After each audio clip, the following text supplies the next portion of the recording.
el que nos ministre, el que nos enseñe, a mí me permita ser directo, práctico, sencillo y claro para poder hablar tu palabra y tu palabra entre a cada uno de nuestros corazones, los que estamos aquí sentados en este santuario, los que nos miran a través de cualquier transmisión o escuchan en cualquier grabación. Señor, sea tu Espíritu Santo hablando en el nombre poderoso de Jesús. Amén. Amén. Yo quiero compartir con ustedes un pasaje de tercera epístola de Juan, versículo 2, solamente es un capítulo, versículo 2. Es un pasaje corto, pero muy bonito, muy interesante. Y creo que viene bien al caso porque muchas veces la gente pregunta, ¿por qué a mí Dios no me bendice? ¿Por qué a mí Dios no me prospera? ¿Por qué a mí Dios no me provee? Y a veces nos quejamos de la situación que pasamos. Y tercera de Juan dice, amado, deseo, ¿qué cosa desea Dios? Que seas prosperado ¿en qué? En todo, y que tengas salud, a la vez que tu alma prospera. ¿Qué cosa desea Dios? ¿Qué cosa desea?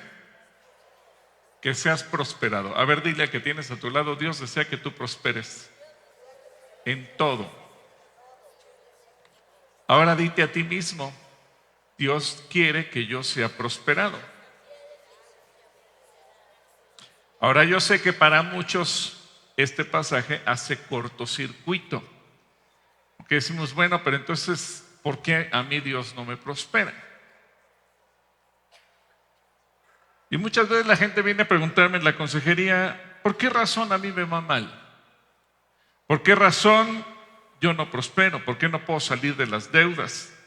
¿Por qué en mí no se cumplen las promesas? Ahora, yo no soy per se de la doctrina de la prosperidad, de que tenemos que ser ricos y millonarios, no.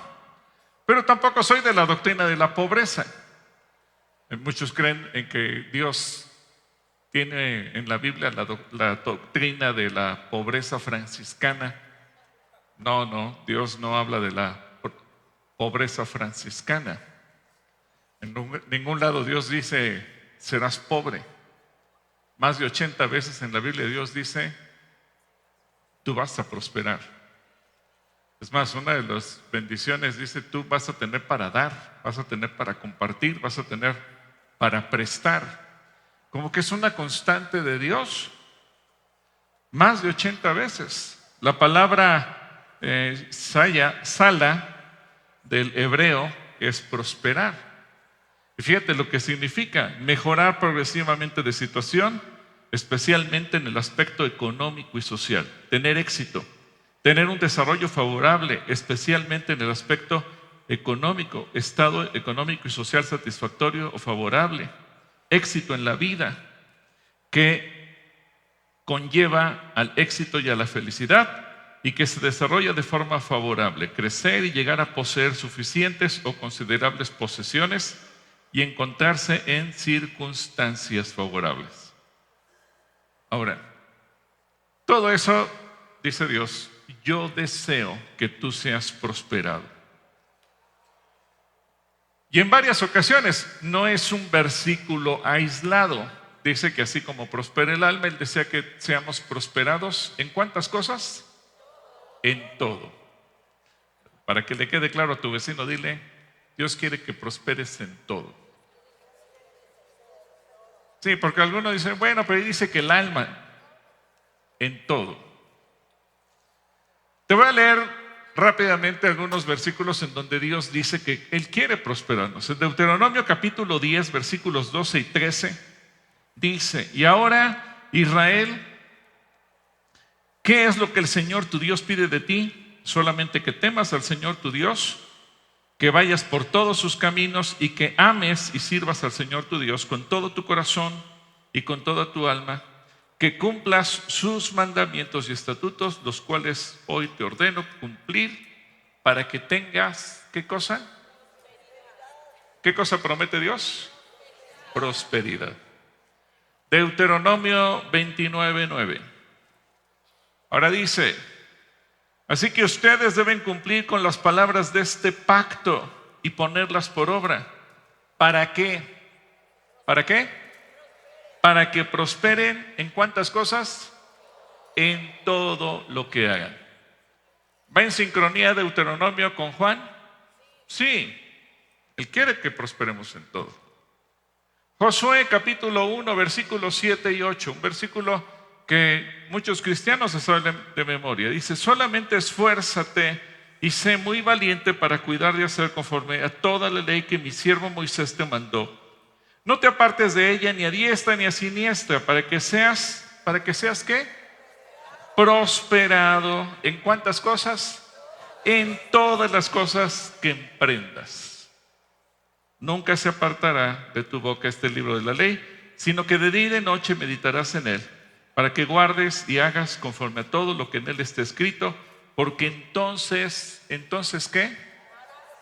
Harás prosperar tu camino. ¿Y cuántas cosas? Todo te saldrá bien. ¿Hay conexión en los versículos que el Señor nos habla? Sí. Perdón, pero hace mucho frío y a veces... Ok, todo te saldrá bien. Si se dan cuenta, Dios no cambia su posición. Ahora vamos al libro de Levítico. Este pasaje, que cuando estábamos terminando la lectura del libro de Levítico esta semana, me brincó y dice: si siguen mis decretos y se aseguran de obedecer mis mandatos, les enviaré lluvias de temporada.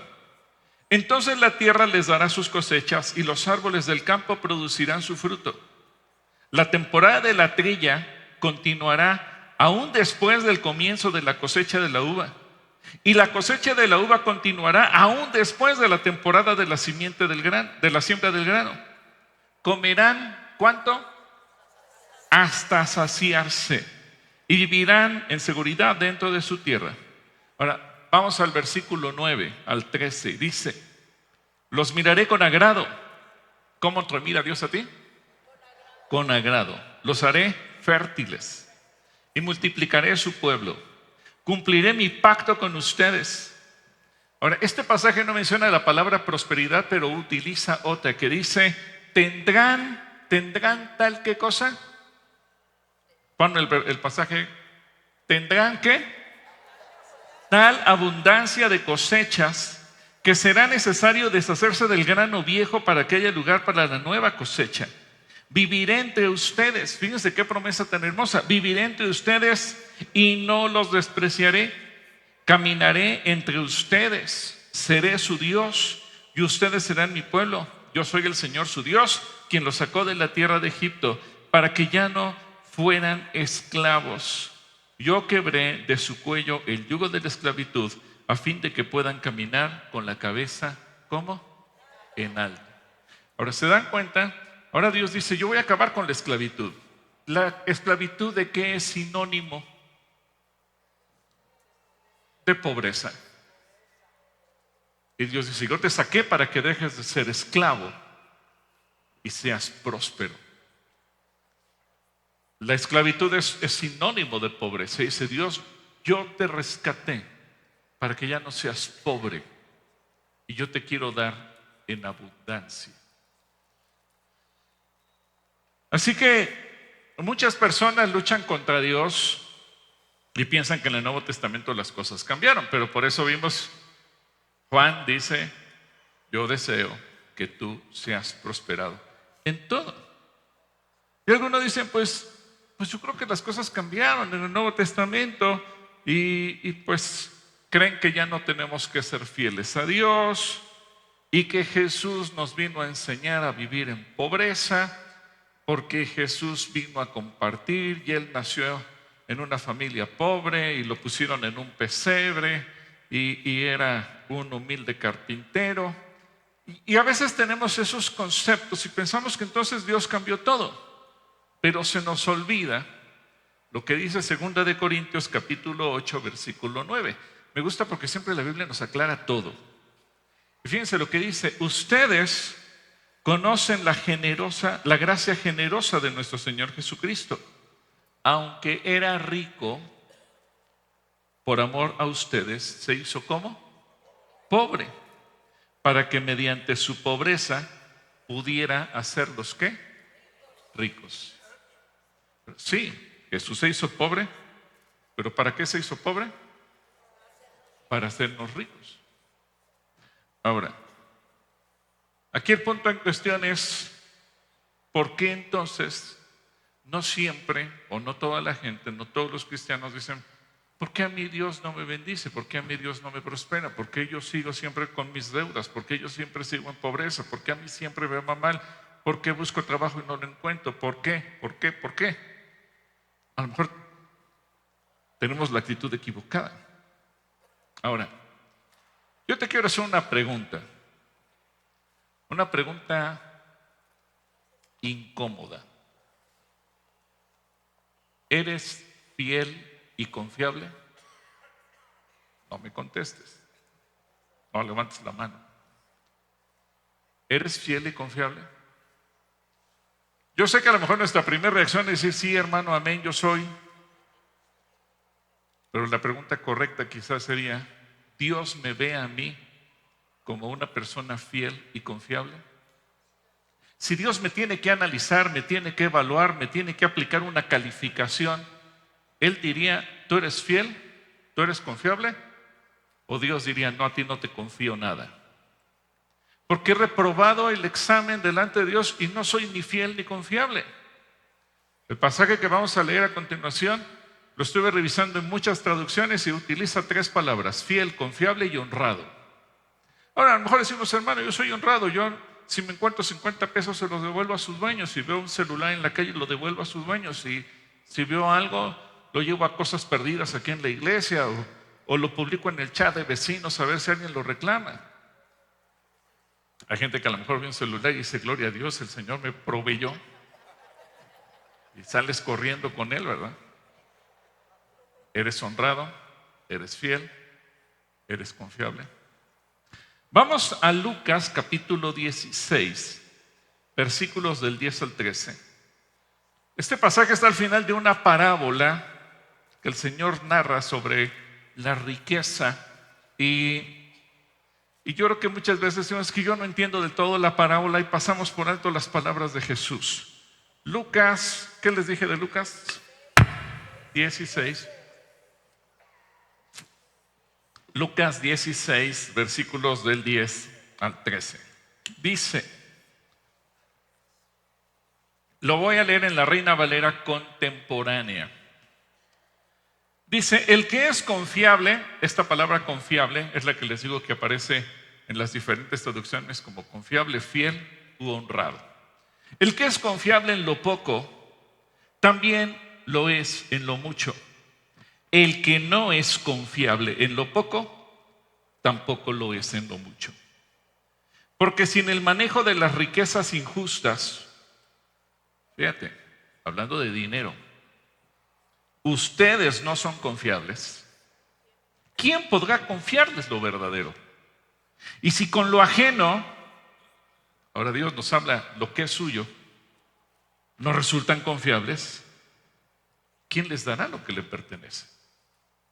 ¿Qué nos pertenece? Lo que Dios nos quiere dar. Dice: ¿cómo te lo voy a dar si no eres confiable? Ningún siervo puede servir a 2 señores, porque a uno lo odiará y al otro lo amará, o bien estimará a uno y menospreciará al otro. Así que ustedes no pueden servir a Dios y a las riquezas. Ahora, Dios pone a prueba nuestra confiabilidad. Dios pone a prueba nuestra fidelidad. Dile a la persona que tienes a tu lado: Dios pone a prueba tu fidelidad. Dios nos pone a prueba. Y en función de ello, nos prospera. Ahora es muy claro lo que dice Jesús: yo te doy poco. Si yo veo que eres una persona confiable, te doy más. Pero Si veo que no eres confiable con lo poco, pues ya no tengo confianza para darte más. Y a veces no pensamos en eso. Nos quejamos, ¿por qué a mi Dios no me da más? Ahora, pregúntate, ¿y le he demostrado ser a Dios fiel en lo poquito que me ha dado? ¿O me quejo, ay, y tampoco que me da? Bueno, Señor, cuando me des más ya te diezmo. Y a lo mejor Dios dice, bueno, pues si no me pudiste diezmar de $1, ¿cómo te voy a confiar más? Ahora, vamos a ver un ejemplo muy interesante. Porque a veces decimos, es que hermano, mi condición es tan frágil, soy tan pobre, que pobre de mí, pues no tengo nada. ¿Cómo voy a darle algo a Dios? Y estudiando este pasaje, ya saben que a mí me gusta mucho estudiar los personajes de la Biblia. Me encontré a José. ¿Quién era José? ¿Quién se acuerda quién era José? José, ¿se acuerdan de José? Era el hijo famoso por los sueños. Hasta hay una obra de teatro que se llama José el Soñador. Tenía una túnica de colores. Era el hijo favorito de Jacob. Sabemos que le interpretó los sueños al faraón, que él fue el hombre que gobernó sobre todo Egipto, etcétera, etcétera. Ahora, José, cuando la Biblia dice, esta es la historia de José, y nos relata que sus hermanos lo vendieron y que sus hermanos lo mandaron, se deshicieron de él porque querían matarlo y al final pues hicieron un plan para ver qué hacen con él. De repente nos encontramos en Génesis capítulo 39, versículos del 1 al 6. Fíjense qué interesante y recuerden, el Señor dice, amado, yo deseo que tú seas prosperado. No olvidemos eso. Ahora vamos con José, Génesis 39 del 1 al 6. Los ismaelitas llevaron a José a Egipto y allá se lo compró a ellos un egipcio llamado Potifar, que era oficial del faraón y capitán de su guardia. ¿Qué cosa era hasta este momento José? Esclavo. Ahora, yo te voy a hacer una pregunta. ¿Cuánto gana un esclavo? ¿Cuánto se le paga a un esclavo? Nada, absolutamente nada. Y tú te quejas de tu salario y dices, es que gano bien poquito. Bueno, aprende de José. José era esclavo, no ganaba nada, pero sigamos leyendo. Y dice el versículo 3, pero el Señor estaba con José. ¿Y este qué? ¿Qué cosa? Prosperó en la casa del egipcio su amo. Ahora te pregunto, ¿cómo puedes prosperar si no tienes nada? ¿Cómo puedes prosperar si no tienes nada? Bueno, a los esclavos les daban comida, les daban la ropa necesaria para que pudieran estar trabajando, les daban un espacio en el piso para poder dormir. Y José pues se dedicaba a trapear, a barrer, a limpiar, seguramente lavaba la ropa de sus amos, todo lo que tú puedas imaginar que puede hacer un esclavo. Pero dice que Dios estaba con José y en medio de su esclavitud, Dios, ¿qué cosa hizo con José? Lo prosperó. Ahora dile a tu vecino, si Dios puede prosperar a un esclavo, pues te puede prosperar a ti. Versículo 3 dice, y su amo se dio cuenta de que el Señor estaba con él y lo hacía, ¿qué hacía? Prosperar en todo lo que emprendía. De modo que José se ganó su buena voluntad y le servía. Y su amo lo nombró, ¿qué cosa lo nombró? Mayordomo de su casa, y dejó en sus manos todo lo que tenía.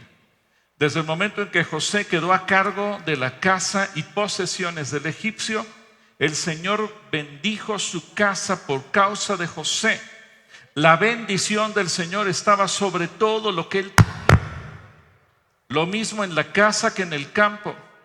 El egipcio dejó en manos de José todo lo que tenía y ya no se ocupaba más de lo que tenía que comer.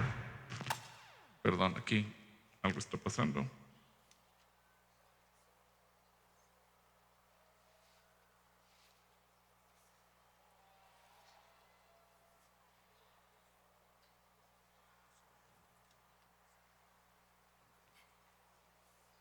Ahí está. Bueno, espero que ya no truene. ¿Dónde me quedé? Versículo 5. El egipcio dejó en manos de José todo lo que tenía y ya no se ocupaba más de lo que tenía que comer. Y José era bien parecido y de bella presencia. Ahora, quiero llamar tu atención. José fue tan fiel con Dios.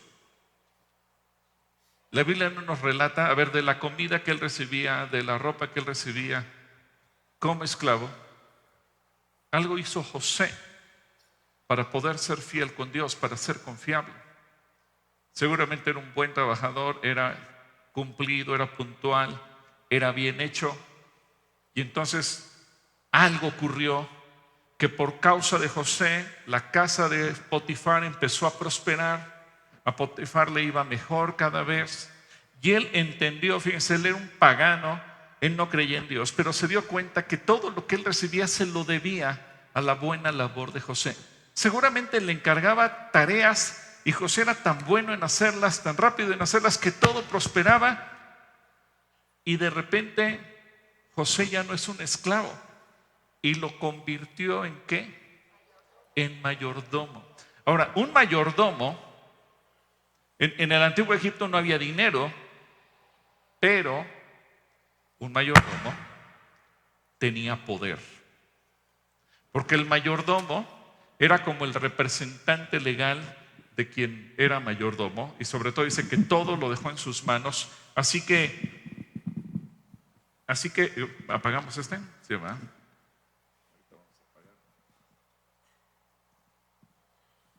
Ok, apagamos el otro micrófono para que dejemos de tronar. Y el mayordomo tenía a cargo toda la casa, y una característica del mayordomo es que tenía poder. Y él podía tener acceso a los recursos de su amo como si fuera él mismo, por cuanto era su representante. Y notemos que Potifar ya no se preocupaba por nada. Todo se lo dejó a José. Pero José, según nos enseña el Señor Jesús, José era confiable. Y Potifar se dio cuenta que no se le perdió nada. Si él como mayordomo tenía acceso a todo lo que tenía Potifar en su casa, al oro, a la plata, a los bienes, a las joyas, a los bienes preciosos, etcétera, etcétera, él se dio cuenta que en lugar de tener menos, porque el mayordomo guardaba para sí, cada vez tenía más, porque era un buen administrador, era fiel, era confiable, rendía cuentas. Y ahora sí, el mayordomo recibía un pago, y el pago lo recibía en telas, el pago lo recibía con granos, el pago lo recibía con comida, el pago lo recibía con algunos otros bienes. Ahora José ya no era el pobre esclavo que no tenía nada, ahora empieza a tener el ganancia, pero además tiene acceso a la riqueza de su Señor. Pero José es fiel, él es honrado, él es confiable, y Dios vio eso. Y entonces aquí vemos que José prosperaba él, pero por causa de José, ¿quién prosperaba? Potifar. Y Potifar lo entiende, que él está prosperando gracias a José. Y entonces nos damos cuenta lo que dice Tercera de Juan 2 empieza a cobrar sentido de una manera gráfica. Todo lo que haces, ser próspero en todo, en todas las áreas de tu vida. Así que José empieza a prosperar. Así que podemos ver en José diligencia, competencia, honestidad. Quizás sus hermanos le quitaron la túnica que le regaló el papá y que en cierta manera era una ropa que generaba o hablaba de su nobleza como persona, por cuanto era hijo de un hombre rico como lo era Jacob, y de repente queda en la pobreza. Pero algo que nunca pudieron quitar del corazón de José fue la nobleza, la fidelidad, la confiabilidad, lo bien hecho, lo esmerado, pero sobre todo que José sabía poner en primer lugar a Dios por sobre todas las cosas. Y obviamente su amo comenzó a ascenderle hasta que le dio todo el poder sobre la casa. En el Salmo 101, versículos 6 y 7, fíjate qué bonita promesa es esta. Salmo 101, versículos 6 y 7. Me fijaré en los que son fieles y conmigo vivirán. Solo me servirán los que vayan por el buen camino. No habitaré en mi casa quien cometa ¿qué? Fraudes, ni se presentará ante mí ningún mentiroso. Así que Dios prosperó a José y Dios prosperó a Potifar. Pero todos conocemos la historia. Por eso concluye este pasaje diciéndonos que José era de hermosa presencia, era un hombre bien parecido, guapo, atractivo, y la esposa de Potifar puso sus ojos en él, quiso seducirlo, y como José ponía siempre en primer lugar a Dios, dijo: no puedo pecar contra Dios acostándome contigo. Ni siquiera le dijo: no puedo pecar contra Potifar, aunque sí dijo: todo en la casa me lo ha entregado tu esposo, menos a ti. Y la mujer no resistió el ser ignorada, así que lo acusó, lo calumnió y terminó en la cárcel. Ahora, vamos a Génesis 39, versículo 19, y vamos a leer ahí desde el 19 hasta el 23. 19 hasta el 23.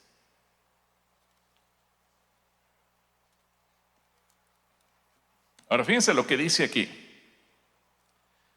Cuando el amo de José oyó lo que su mujer le contaba, ¿y qué le decía? Así me ha tratado tu siervo, se puso furioso. Entonces agarró a José y lo puso en la cárcel donde estaban los presos del rey.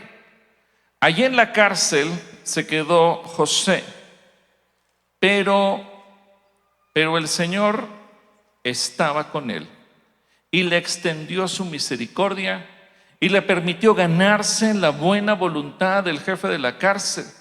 Y así el jefe de la cárcel dejó en manos de José el cuidado de todos los presos que había en aquella prisión. Esto como que es una lectura que nos vuela la cabeza. Decimos: ¿cómo? ¿Se acuerdan? ¿Se acuerdan de los polivoces? ¿Quién se acuerda de los polivoces? ¿Y se acuerdan que los polivoces tenían una sección que se llamaba La Policía Siempre en Vigilia? Y que había un personaje que se llamaba Armándaro Valle de Bravo, que era como el delincuente, y de repente el policía le entregaba a Armándaro Valle de Bravo el cuidado de la cárcel. Ya me voy, ahí te encargo todo. Bueno, esto que nos dice la Biblia a veces parecería sacado de un cuento, parecería algo irreal, porque dice: todo lo dejó en las manos de José, incluso los presos. Pero sigamos leyendo, dice: todo lo que ahí se hacía, lo hacía José. El jefe de la cárcel no tenía que vigilar nada de lo que estaba al cuidado de José, porque el Señor estaba con José. Y ojo, el Señor estaba con José, ¿y qué? Y prosperaba todo lo que él hacía. Ahora te pregunto, ¿cómo se puede prosperar estando en la cárcel? ¿Alguien tiene una idea? Un preso, tuve un reclusorio, Digo, al menos que sean los narcos, ¿verdad? Que desde la cárcel controlan todo. Pero ¿cómo un preso puede prosperar? ¿Cómo puede prosperar? Hay cosas que la Biblia no nos explica, pero sí nos dice, José prosperaba en todo. Ahora José estaba distanciado de todos sus amigos, pero ¿quién estaba con él? Dios. No tenía familia, pero ¿quién estaba con él? El Señor. Y le extendió su misericordia. Ahora, ¿por qué el Señor nos dice esto? Porque quiero decirte una cosa. No importa dónde estés, no importa cuáles sean tus circunstancias, si tú eres fiel con Dios, si tú eres confiable para con Dios, no importa dónde estés, Él te va a prosperar. Dios no va a cambiar. Esa es su naturaleza, ese es su deseo, esa es su promesa, esa es la forma en que Él actúa. Y José nos da un ejemplo extraordinario. No importa que estés en la peor de las circunstancias, si tú eres fiel, Él te prospera. ¿Cuántos creen esa promesa? Ahora, Él no nos va a desamparar. Dice Hebreos capítulo 13, versículo 5. Vivan sin ambicionar el dinero, más bien conformes con lo que ahora tienen, porque Dios ha dicho, no te desampararé ni te abandonaré. Así que quienes aún estando en la cárcel son fieles con Dios, son honrados, son confiables, aún ahí Dios los va a prosperar. Ahora, una pregunta. ¿Por qué Dios prosperaba a José? Algo aprendió José estando con su papá, que seguramente se le quedó grabado. Fue una lección.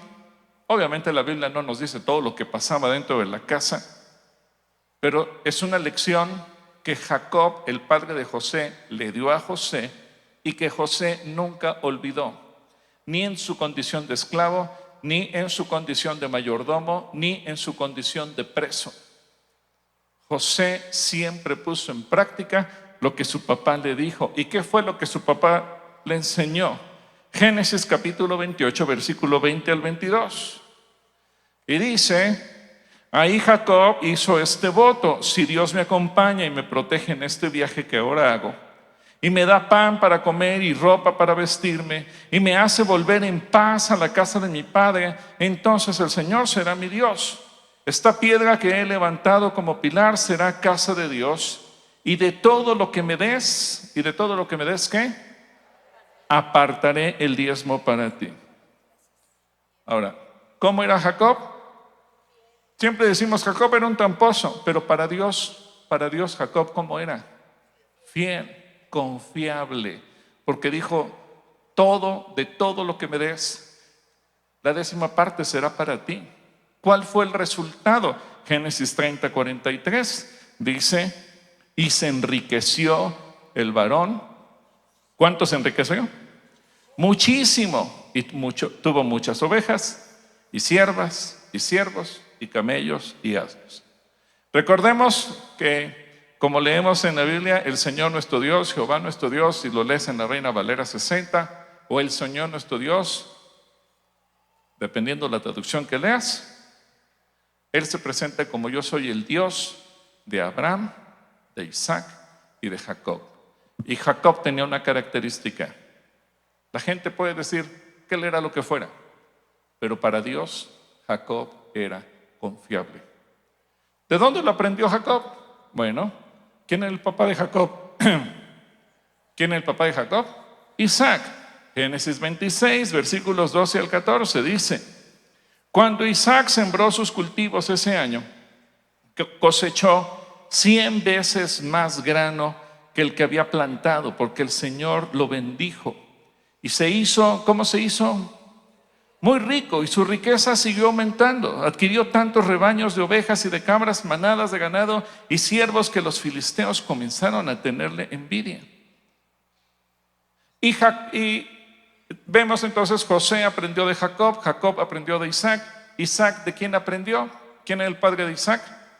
Abraham. Bueno, Génesis capítulo 14, versículo 17 al 20 dice: y cuando volvía de la derrota de Kedor Laomer y de los reyes que con él estaban, salió el rey de Sodoma a recibirlo al valle de Sabe, que es el valle del rey. Entonces Melquisedec, rey de Salem, y sacerdote del Dios Altísimo, sacó pan y vino y le bendijo diciendo: bendito sea Abraham del Dios Altísimo, creador de los cielos y de la tierra. Y bendito sea el Dios Altísimo que entregó tus enemigos en tu mano. Y le dio a Abraham, ¿qué le entregó a Abraham? Los diezmos de todo, quien por cierto dice la Biblia lo siguiente. Génesis capítulo 13, versículo 2. Y Abraham, ¿cómo era Abraham? Riquísimo en ganado, en plata y en oro.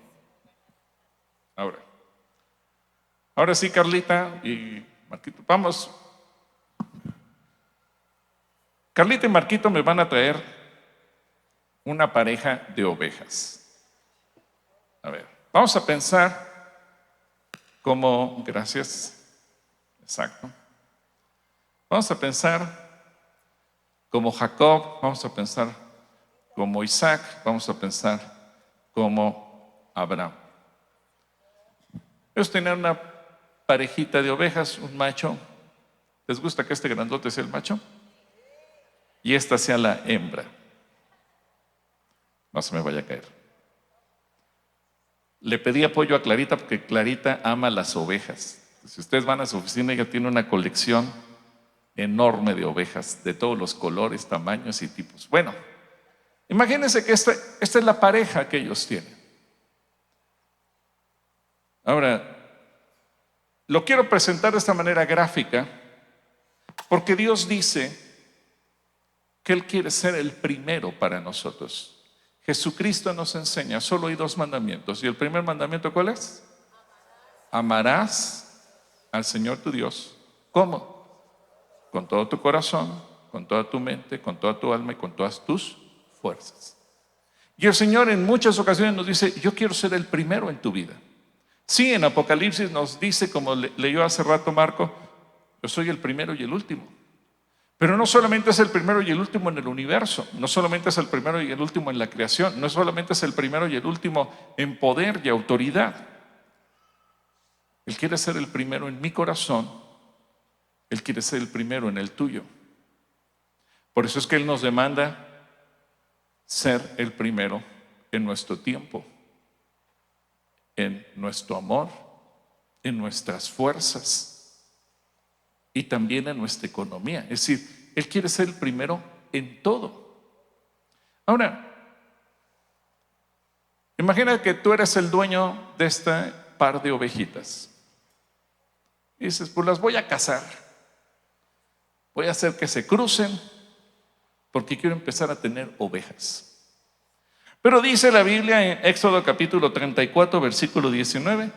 Éxodo 34, 19 dice: todo primogénito me pertenece, lo mismo que toda primera cría de tu ganado, sea de vaca o de ovejas. Así que nace la primer oveja.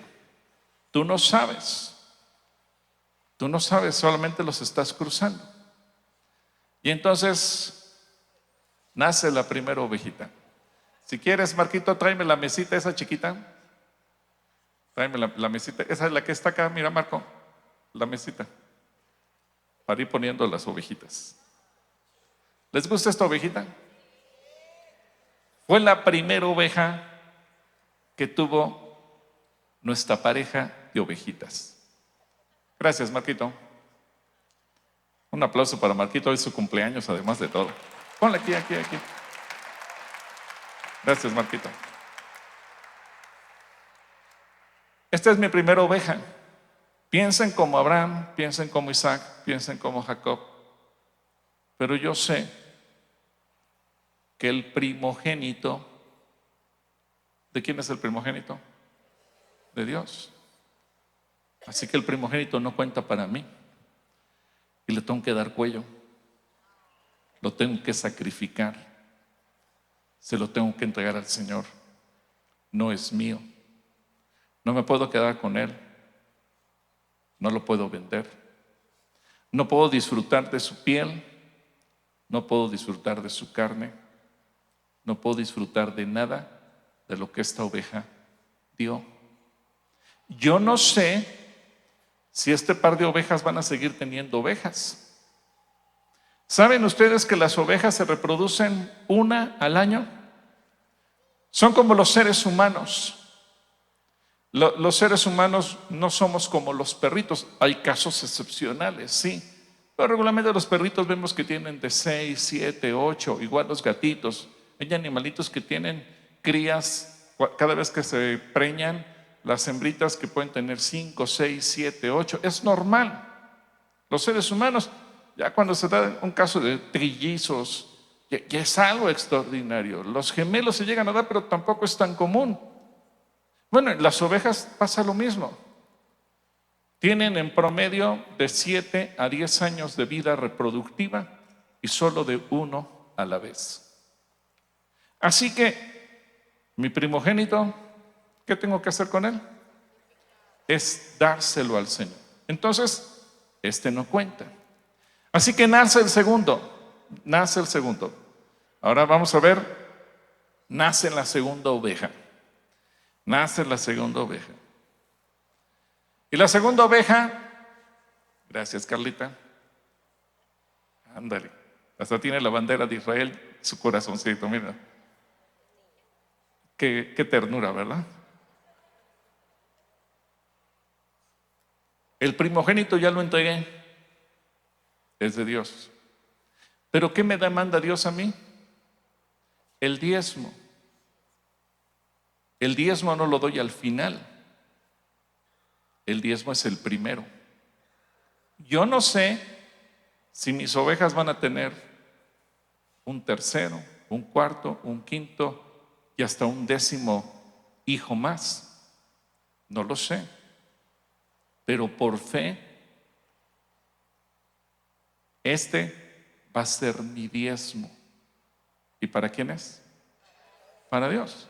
Así que yo no me puedo quedar con él, no lo puedo vender, no lo puedo comer, no puedo usar su tela para hacerme ropa, porque no es mío. ¿De quién es? Eso es fe, eso es emuná. Yo no sé si mis ovejitas van a seguir teniendo más crías, no lo sé, pero esta no cuenta, es de Dios. ¿Se dan cuenta del aspecto de la fe? No es que tuvieran las 10 ovejas al mismo tiempo y ya saqué una para dársela a Dios. No, no tengo nada. Ya tuvo 2 hijos, mi pareja de ovejas, y yo sigo sin tener nada. Porque la prioridad, ¿a quién se la di? A Dios. Y entonces empiezan a nacer uno por uno.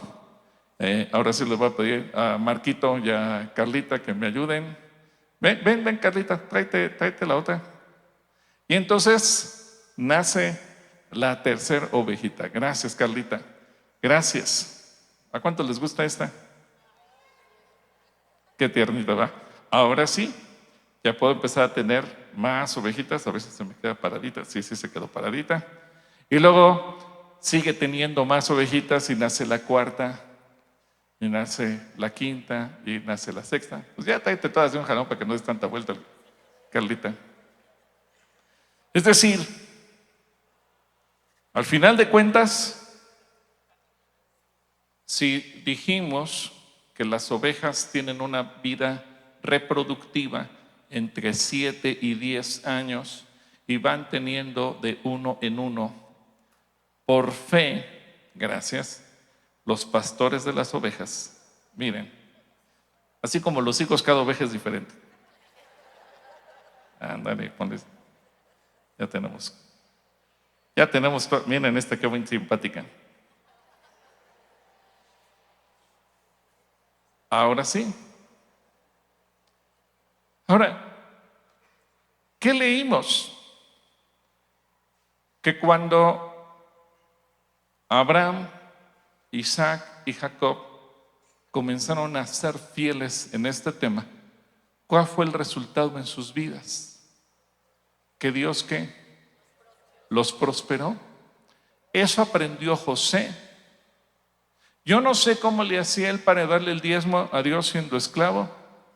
No lo sé cómo le hacía para darle el diezmo a Dios siendo el mayordomo de la casa de Potifar. Yo no sé cómo le hacía para darle el diezmo al Señor en la cárcel. Pero sí hice una cosa, que José fue fiel. Y por eso Dios lo prosperó.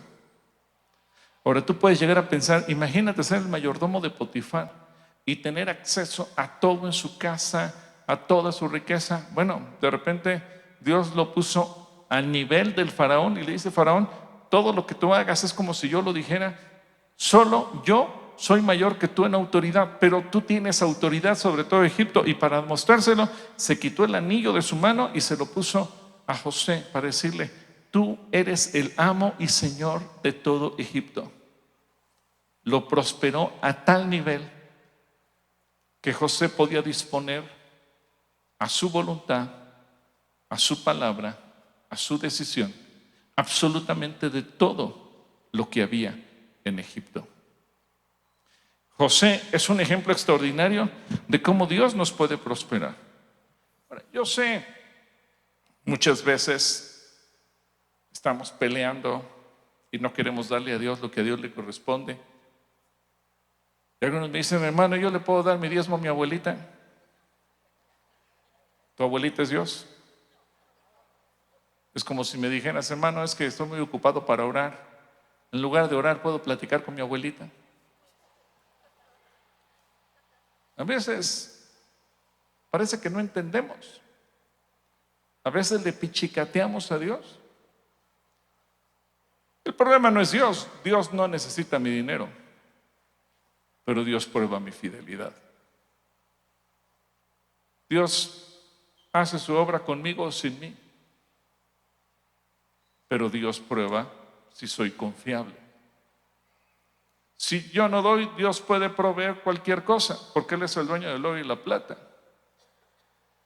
Yo salgo sobrando, pero Dios quiere ver si soy honrado. Así que cuando Él dice que si somos fieles en esto, lo probemos, y cómo abrirá las ventanas de los cielos. Por eso es que Él dice: amado, yo deseo que tú seas prosperado en todo. Por eso el Señor Jesucristo dice: si eres confiable en lo poco, se te dará mucho. Si eres confiable en lo poco, se te dará lo que te pertenece. Al final de cuentas, Dios lo que quiere es prosperarte a ti. Me da la impresión como que Dios nos dijera: ¿cuánto estás dispuesto a abrir las puertas de tu casa para que yo te bendiga? Y nosotros estamos detrás de la puerta diciendo: no, Señor, a mi casa no te metas. Pero traigo bendición para ti. No, Señor, bendíceme, pero desde afuera.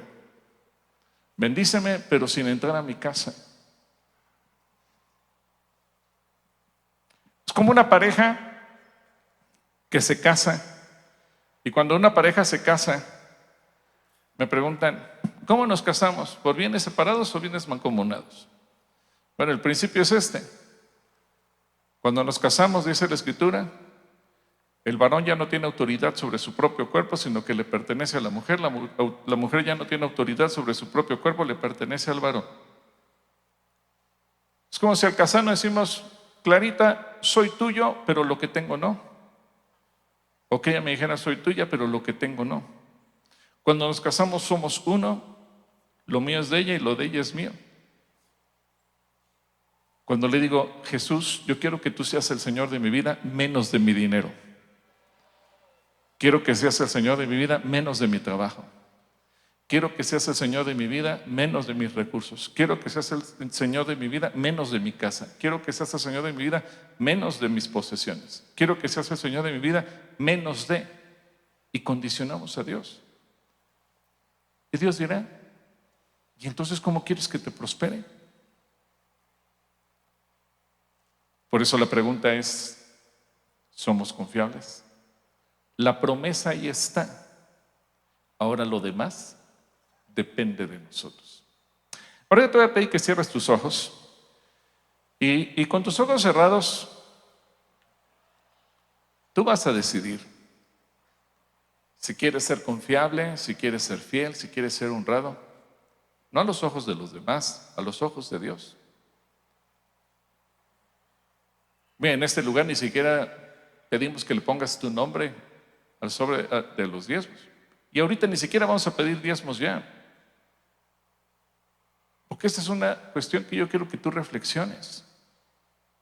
Es una promesa para ti, seas hombre, seas mujer, seas anciano, seas joven, seas soltero, seas casado.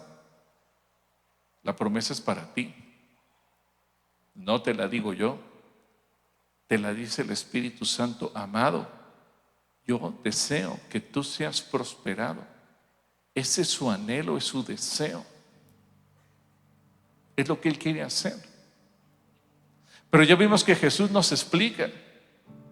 Él no nos puede dar más si no somos confiables. Él no nos puede dar más si no somos fieles. Él no nos puede dar más si no pasamos la prueba delante de Él. Así que cada uno de nosotros tendremos que mirar hasta qué punto estamos dispuestos a pasar la prueba de la fidelidad delante de Dios. Nadie te va a preguntar, yo no te voy a preguntar, nadie te va a cuestionar. Ni siquiera te va a pedir que te pongas de pie o no, porque este es un tema tan personal entre Dios y nosotros, que es un punto en el que cada uno de nosotros tenemos que reflexionar. ¿Cuánto estoy siendo fiel con Dios? ¿Cuánto estoy demostrándole a Él que soy confiable? ¿Cuánto estoy abriendo las puertas de mi casa para que Él me siga prosperando?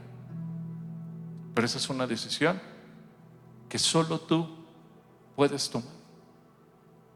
Tú decides si le abres la puerta de tu corazón y de tu casa y de tu economía y dices: Señor, sí, Señor, pasa conmigo y quédate conmigo y siéntate conmigo y cena conmigo y prospera mi vida. O tú decides y le dices: Señor, solo quiero seguir una vida religiosa, pero tú quédate afuera.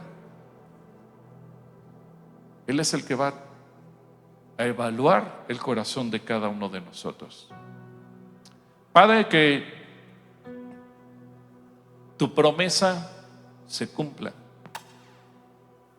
Yo sé que tú, cuando dices algo, lo cumples. Que cuando tú dices que ese es tu anhelo, es tu deseo, es tu voluntad, tú lo vas a hacer.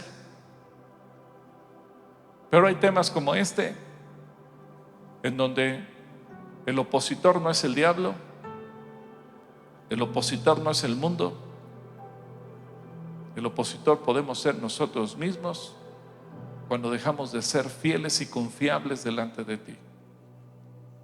Yo oro para que todos los que estamos aquí o todos los que están viendo este mensaje en cualquier otro lugar, aprendamos a ser fieles contigo, aprendamos a ser confiables para ti, y de esa manera tú derrames bendición hasta que sobreabunde y tú des a cada uno la promesa que tienes preparada y cada uno sea prosperado, no importa en dónde trabaje, no importa a qué se dedique, no importa cuál sea su actividad profesional, su oficio o su labor, no importa si se dedica al comercio o a los servicios profesionales. Señor, que cada uno, mujeres, varones, jóvenes y viejos, cada uno puede experimentar la dicha, la bendición de ser hallados fieles delante de ti.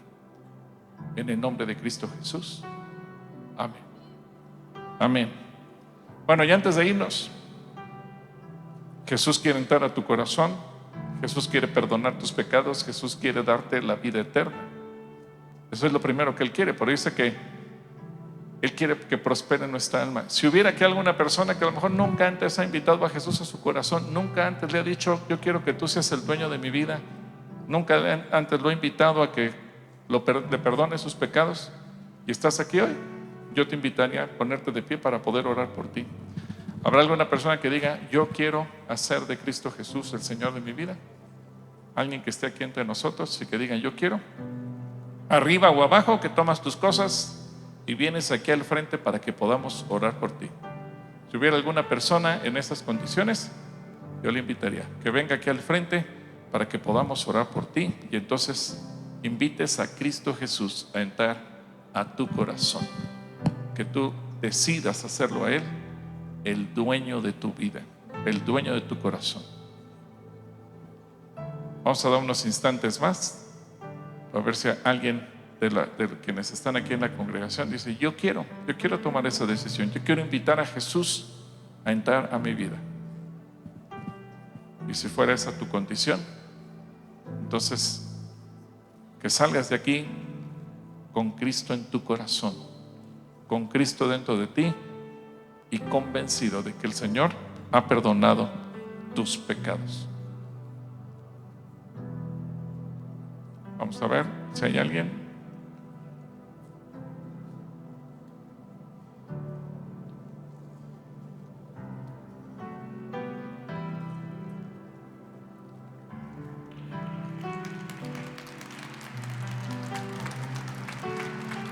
Pasa. ¿Cuál es tu nombre? David. Dios te bendiga, David. Gracias a Dios por tu vida. Voltea para acá, David, voltea para acá. No, vente aquí enfrente, por favor. Hoy estás tomando la decisión más importante de tu vida. La Biblia dice que todos somos pecadores. No hay un solo ser humano que pueda decir, yo no he pecado, no he hecho lo malo. Por lo tanto, dice la Biblia que todos merecemos irnos al infierno. A veces decimos, Señor, hazme justicia. Si el Señor nos hiciera justicia, nos mandaría a todos al infierno, porque dice, ninguno hemos hecho lo necesario para alcanzar la salvación. No es por obras, no importa si yo he dado mucho dinero para los pobres, si yo he ayudado a otras personas, si he donado sangre, si he hecho lo que sea. Dice la Biblia, nada de eso sirve. Solamente hay una manera en que tenemos acceso a la vida eterna, y esa forma es Cristo Jesús. Él murió por ti, Él murió por David. A lo mejor nos cuesta trabajo entenderlo, y a lo mejor a ti te puede costar trabajo entender esto. Cuando Cristo Jesús estaba en la cruz y estaba siendo crucificado, Él lo hizo pensando en ti. Y tú puedes decir, ¿cómo habiendo millones de seres humanos Él puede pensar en mí? La Biblia nos habla que de tal manera Él te amó, que entregó a su Hijo por amor a ti. Hay gente que pregunta, ¿Dios quiere justicia o quiere misericordia? Las dos cosas. Él no te podía perdonar sin hacer nada. Tenía que pagarse el precio de la maldad, y el precio de la maldad era la muerte. Por eso Jesús murió por ti, porque fue justo. Pero tuvo misericordia, porque ahora te dice, solo es suficiente que tú te arrepientas, le pidas perdón, invites a Jesús a vivir a tu corazón para que te conviertas en hijo de Dios. Y entonces el día que Dios te llame a su presencia y entres en juicio y te pregunte, ¿por qué razón crees que tú tienes derecho a tomar la vida eterna? No le dirás, por lo que hice, sino porque Cristo Jesús lo hizo por ti. ¿Crees esto, David? Por eso esta es la decisión más importante de tu vida. Así que, David, yo te voy a invitar a que cierres tus ojos, así con tus ojos cerrados, en silencio, no a mí, no a la gente, en silencio delante de Dios. Tú le digas, Señor Jesús, perdóname, porque tú sabes todas las cosas malas que yo he hecho. Tú sabes todos los pecados que yo he cometido en contra tuya, en contra de la gente, en contra de los seres que amo, en contra de gente que a lo mejor ni conozco, o a lo mejor en contra de mí mismo. Hoy vengo, Señor Jesús, no a justificar lo que he hecho, sino a reconocer que soy pecador y que necesito de tu misericordia y a pedirte perdón. Y David, ahora en voz audible, en voz alta, haz una oración sencilla, yo te voy a guiar. Dice el Señor Jesucristo que quienes lo confiesen delante de los hombres, también Él los confesará delante de los ángeles en el cielo. Pero si alguno se avergüenza y no se atreve a confesarlo, Jesucristo también se avergonzará de él y no lo confesará en el cielo. Dice la Biblia, David, que con el corazón creemos, pero con la boca lo confesamos. Que a todos los que le recibieron les dio el derecho de ser llamados hijos de Dios. Así que David, en voz audible, dile: Señor Jesús, en esta tarde yo vengo a pedirte perdón públicamente y vengo a reconocer que te necesito a ti en mi vida. Entra a mi corazón y vive dentro de mí. A partir de hoy, domingo 8 de febrero del 2026, quiero nacer de nuevo. Quiero ser una nueva persona, guiada en todo por el Señor Jesucristo, a quien declaro como mi único y suficiente Salvador. Y quiero ser tu hijo y tú mi Padre. Gracias por amarme, por perdonarme y por darme la vida eterna. Amén. ¿Quieren orar todos por David? Señor, bendecimos a David. Gracias porque hoy está tomando él esta decisión. No solamente cambia su vida aquí en la tierra, sino que cambia su eternidad. Lo bendecimos, Señor, y oramos para que a partir de hoy David te pueda conocer, pueda comunicarse contigo, pueda relacionarse contigo, aprenda a amarte, y a nosotros como iglesia que podamos servirle, podamos ayudarle a crecer en el conocimiento de la palabra de Dios y a poner en práctica lo que tú nos ordenas. Lo bendecimos y que Él se convierta en un instrumento de bendición para la gente que lo rodea, porque así como Él hoy recibe la oportunidad de la salvación, Él también será un instrumento que hable a otros de la salvación de Jesús. En el nombre de Jesús, amén. David, Dios te bendiga. Diego, ¿quieres darte una bienvenida? Hermanos, muchas gracias. Los dejo con Carla y con Marco. Agradecemos al pastor por este mensaje, hermanos. Es una semilla que se queda.